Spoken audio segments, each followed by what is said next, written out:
నేను చెప్పేదే 100% కరెక్ట్. అది తప్పు అని వాళ్ళకి తెలీదా? తప్పు అని వాళ్ళకి తెలిసినా సరే వాళ్ళు గొప్ప అన్న ఫీలింగ్ లో ఉండాలి. కాబట్టి మేము తప్పు అని వాళ్ళు ఒప్పుకోరు.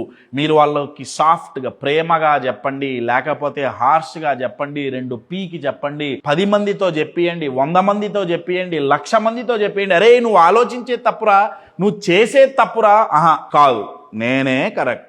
తెలుగులో ఒక సామెత ఉంది, తాబట్టిన కుందేలుకి 3 కాళ్ళు అన్నట్టు. వాడెవడో కుందేలు పట్టుకొని వచ్చేట, దానికి 3 కాళ్ళు ఉన్నాయి. సో వాడేమంటాడంటే అన్ని కుందేళ్ళకి 3 కాళ్ళే ఉంటాయి. నేను చెప్పిందే కరెక్ట్. ఇక్కడ వచ్చే నష్టం ఏంటంటే అండి, రిలేషన్షిప్ అన్నాక ఏదో ఒక మిస్అండర్స్టాండింగ్ జరుగుతుందండి.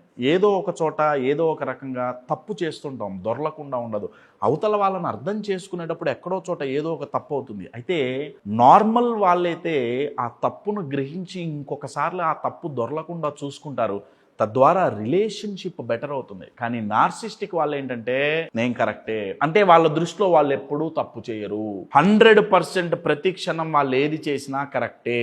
మరి రిలేషన్షిప్లో మిస్అండర్స్టాండింగ్ వచ్చినప్పుడు ఒక వ్యక్తి నాదే కరెక్ట్ అంటున్నప్పుడు ఇండైరెక్ట్గా ఏం చెబుతున్నాడు? ఎప్పుడూ నువ్వే తప్పు చేస్తున్నావు. అవునా కదా? అంటే అవతల వ్యక్తికి ఎంత టార్చర్ అండి.